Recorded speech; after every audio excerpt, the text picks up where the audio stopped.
الصلاة خير من النوم۔ السلام علیکم ورحمۃ اللہ وبرکاتہ۔ پیارے دوستو، آج میں آپ کے لیے لے کر آیا ہوں ایک ایسی صورت، جی ہاں، سورہ کوثر کی یہ آیت کر دے گی آپ کے رزق کی پریشانیوں کو ختم۔ کم سے کم 1 کروڑ لوگوں نے آزمایا ہے، آپ بھی آزمائیں۔ سورہ کوثر قرآن پاک کی 108ویں صورت ہے، جس کے اندر 3 آیت ہیں۔ ان آیتوں میں یہ صاف کہا گیا ہے کہ ہر مشکل سے بچانے والا اور سب کچھ دینے والا صرف اللہ ہے، اور وہ اپنے بندوں کو کبھی مایوس نہیں کرتا۔ اس صورت کا ترجمہ بہت ہی اعلیٰ ہے، کیونکہ اس کو پڑھنے سے زندگی کی ہر خوشی حاصل کی جا سکتی ہے، اور آپ اپنے لیے جنت کے دروازے بھی کھول سکتے ہیں۔ ان آیتوں کو پڑھنا بہت ہی آسان ہے، اور آپ ان کو روزمرہ زندگی میں کبھی بھی وقت نکال کر پڑھ سکتے ہیں۔ کوثر ایک الہی نبی ہیں جو سیدھے جنت سے اتر رہے ہیں، اور اس کا فائدہ صرف اللہ کو ماننے والوں کے لیے ہے۔ بخاری شریف میں لکھا گیا ہے، ہر انسان کو جینے کے لیے پیسے کی ضرورت ہوتی ہے، اور پیسہ کمانے کے لیے انسان اپنی پوری کوشش کرتا ہے۔ کسی کی کوشش کامیاب ہو جاتی ہے، اور کئی لوگ جتنا کماتے ہیں وہ ان کی ضرورت میں ہی ختم ہو جاتا ہے، کیونکہ ان کی کمائی میں برکت نہیں ہوتی۔ اگر آپ کو بھی ایسا لگتا ہے کہ آپ جتنا کماتے ہیں تو آپ کی ضرورت پوری کرنے میں لگ جاتا ہے اور بچتا کچھ نہیں ہے، تو آج ہی سے سورہ کوثر پڑھنا شروع کر دیں۔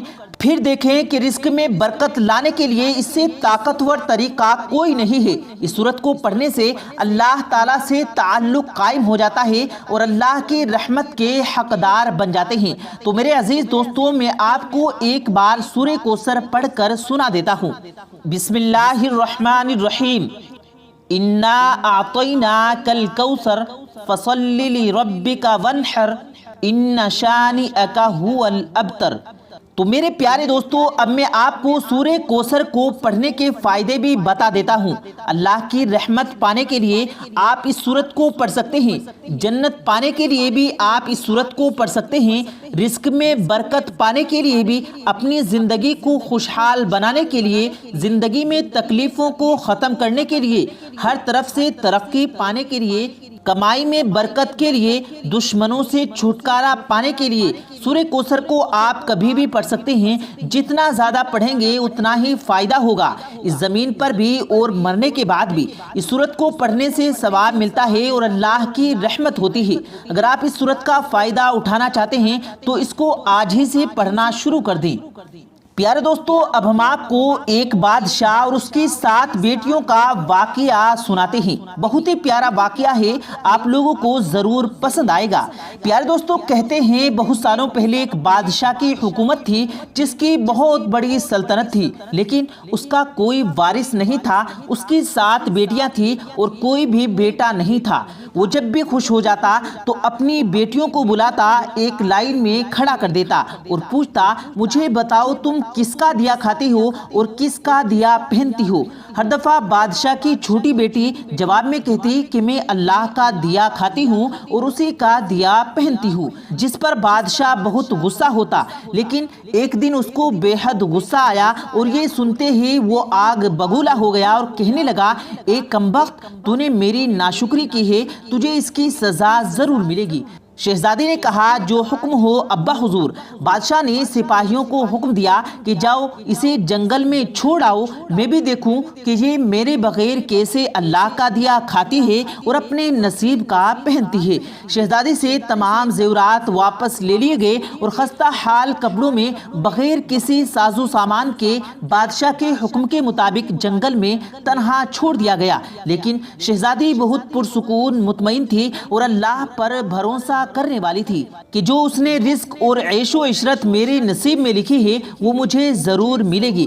سب سپاہی شہزادی کو چھوڑ کر واپس چلے گئے۔ شہزادی جنگل کو دیکھنے لگی، چاروں طرف درخت ہی درخت تھے اور شام ہونے والی تھی، تو شہزادی نے سوچا کہ کیوں نہ لکڑیاں جمع کر لوں تاکہ رات کو آگ جلاؤں، پھر کوئی جنگلی جانور پاس نہیں آئے گا اور رات بھی گزر جائے گی۔ شہزادی جنگل میں لکڑیاں ڈھونڈنے چل پڑی۔ اس کی نظر ایک جھونپڑی پر پڑی جہاں پر ایک بکری بندھی ہوئی تھی اور اندر سے کھانسنے کی آواز آ رہی تھی۔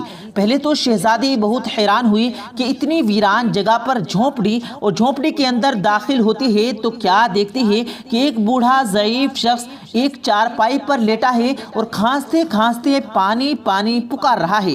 شہزادی ادھر ادھر دیکھتی ہے تو کونے میں ایک پانی کا گڑھا رکھا ہوتا ہے، وہ گلاس میں پانی بھر کر بھوکے ضعیف کو پلاتی ہے اور جھونپڑی کی صاف صفائی کرتی ہے۔ اتنے میں بوڑھا ضعیف شہزادی سے بولتا ہے کہ بیٹی تم کون ہو اور اتنے بڑے جنگل میں تم اکیلی کیا کر رہی ہو؟ تب شہزادی اسے بتاتی ہے کہ وہ یہاں تک کیسے پہنچی۔ بوڑھا ضعیف اسے جھونپڑی میں رہنے کے لیے بولتا ہے اور کہتا ہے کہ میں شہر میں کام کرتا ہوں، وہاں شہر چلا جاؤں گا اور پھر 8 دن کے بعد واپس آؤں گا، تم یہیں رہو، اور جھونپڑی میں کھانے کا سامان بھی ہے اور ندی بھی یہیں پاس ہی ہے، تم وہاں سے پانی کا گڑھا بھر لیا کرنا۔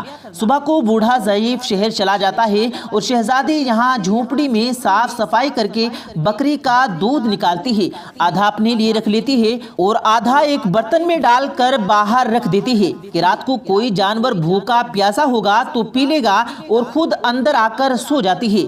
صبح سویرے جب شہزادی اٹھتی ہے تو کیا دیکھتی ہے کہ دودھ کا برتن خالی ہے اور پاس ایک لال پڑا ہے جو دیکھنے میں بہت ہی نایاب اور قیمتی معلوم ہوتا ہے، اور پاس ہی میں سانپ کے نشان بھی نظر آتے ہیں۔ تب شہزادے کو یاد آتا ہے کہ بچپن میں اس نے سنا تھا کہ جب کوئی نایاب سانپ بہت خوش ہوتا ہے تو ایک ایسا لال اگلتا ہے کہ جس کی قیمت ہیرے جواہرات سے بھی مہنگی ہوتی ہے۔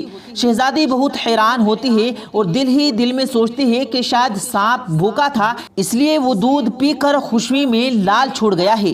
پھر وہ لال اٹھا کر اپنے پاس رکھ لیتی ہے اور پھر اگلی رات شہزادی برتن میں دودھ رکھ دیتی ہے اور اگلی صبح پھر دیکھتی ہے کہ پھر ایک لال ہوتا ہے۔ ایسے ہی کرتے کرتے 7 دن گزر جاتے ہیں اور شہزادی کے پاس 7 لال جمع ہو جاتے ہیں، اور اس دن بوڑھا ضعیف بھی آ جاتا ہے۔ تب شہزادی اسے لال دکھاتی ہے اور سارا واقعہ بتاتی ہے اور بوڑھے ضعیف کو 3 لال دیتی ہے اور کہتی ہے کہ شہر جا کر یہ لال بیچ دو اور آتے وقت اپنے ساتھ محل بنانے والے مزدور لے کر آنا۔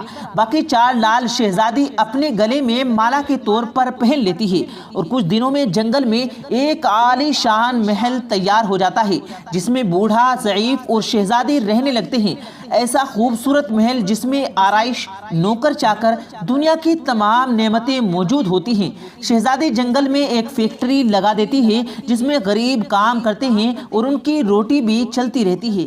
دیکھتے ہی دیکھتے جنگل شہر نما بن جاتا ہے اور دور دور تک دھوپ مچ جاتی ہے کہ شہزادی بہت رحم دل ہے۔ یہ خبر ایسے ہی بادشاہ تک پہنچ جاتی ہے تو بادشاہ کے دل میں چاہت ہوتی ہے کہ دیکھوں تو صحیح کہ کون سے ملک کے شہزادے ہیں جس کی اتنی تعریفیں ہیں۔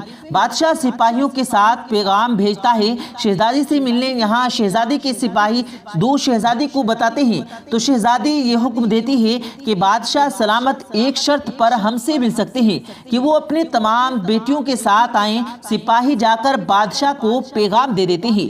ایک دن بادشاہ اپنی تمام بیٹیوں کے ساتھ شہزادی کے محل جاتا ہے۔ شہزادی ان سب سے ملتی ہے چہرے پر نقاب کر کے اور پردہ کر کے، اور ان کے لیے 7 رنگ کے کھانے پیش کرتی ہے اور ہر کھانے کے ساتھ اسی رنگ کا جوڑا اور زیورات پہن کر آتی ہے۔